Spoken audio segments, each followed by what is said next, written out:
Saturday, June 29th, the WBO super lightweight title will be on the line as Teofimo Lopez returns to the ring against Steve Claggett. This fight is scheduled for 12 rounds, and it's going to be very interesting to see what happens with this version of Teofimo Lopez. Let's take a closer look at Lopez Claggett.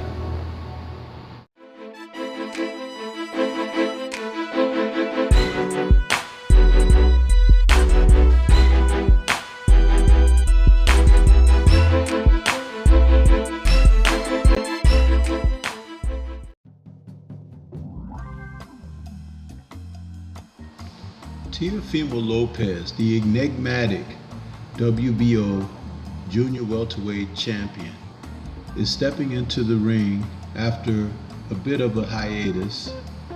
Earlier in this year, February, he had last taken on Jermaine Ortiz and won a unanimous decision in which many people felt like that was a gift. But on this Saturday, he's taking on Steve Claggett, a fighter who doesn't have the pedigree that Ortiz had. However, he has a work rate that will define something about Teofimo when they face one another. This is going to be interesting because Teo, who has taken to not fighting as frequent as once in his career, he's going to face a man that is not necessarily at his level, but he is going to have to fight this man off of him because Claggett is a guy that crowds you. He's a veteran fighter of 35 years of age, and though he is not well known, what is known about Claggett is his work rate.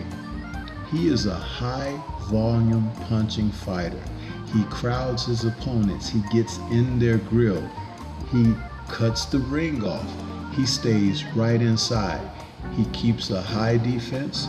He protects himself, and he looks to lay hands on you. And by being a voluminous puncher, he is noted to continue to punch at all times, keeps his hands at home, keeps his chin tucked. He'll put his head down and get right in your chest. He is noted as the kind of fighter that gives some fighters a nightmare because the work rate. Teo, who likes to look good, take his time and pot shot fighters like he did against Josh Taylor, who wasn't busy enough against him. Jermaine Ortiz was busy against him and still didn't get the decision like he should have. But this will be interesting. Teo will have to box Claggett. And Claggett, who hails from Canada, is another one of those fighters out of Canada who is going to be known after this fight, whether he has a great performance or whether Teo does away with him quite easily. I'm thinking the former because of Teo's erratic performances in his career. He has been known to kind of stink up the joint every once in a while. Just like when he fought Sandor Martin, it was a split decision victory for Teo, even when many people thought that Sandor should have got that fight with 2 knockdowns, even though only 1 was scored. I like to think that fighters like Claggett, Sandor, Jermaine Ortiz, they will get better recognition going forward because some of the fighters that are titleists and that we have held in certain type of regard as far as placing them at the top of their sport, they're not as good as advertised, and we're seeing it more and more. As long as these men get the opportunities, especially when it's a televised match, it gives the world a chance to see what world-class boxing is all about. The two men differ in 9 years of age. Teo is coming in, he's 26 of age, has yet to enter his prime. He's an orthodox fighter, he's 5'8" with a 68.5-inch reach. Now, Claggett is 5'8" with a 70-inch reach. That's interesting because as he crowds his opponent, he doesn't look to extend. He looks to just get the punches flowing against his opponent. Will Teo look to be powerful in this fight? Will he look to try to set down on punches and do away with Claggett because he doesn't respect him?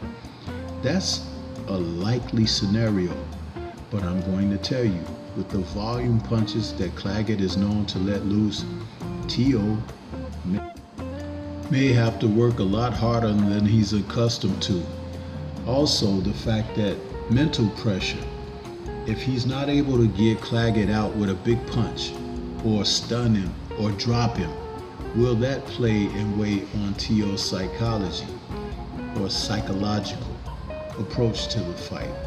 Sometimes fighters will get frustrated and do something that they shouldn't do, like foul.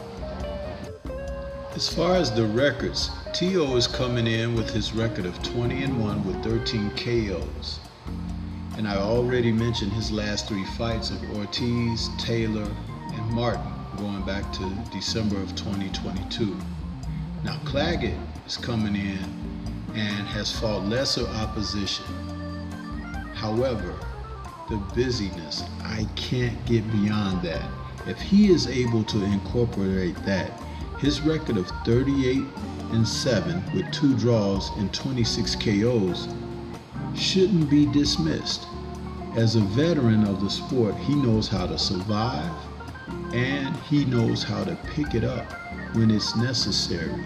So that's going to be something that Teo's going to have to find out the hard way by mixing it up with the guy, a veteran who can make you throw shots when you don't necessarily want to, so he can capitalize. It's not about counterpunching, it's about outworking the opponent to steal the rounds and steal the play.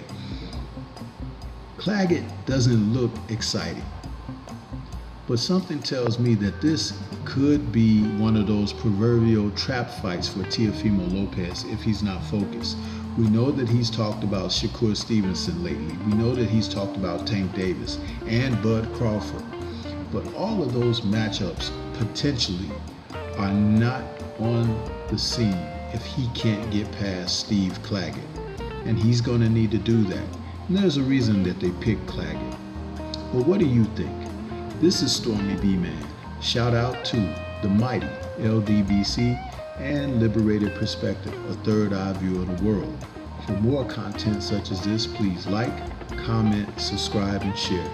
Let me know what you think is going to take place with Teofimo against Steve Claggett this Saturday, June 29th. Peace to everyone out there, and everyone please remain safe.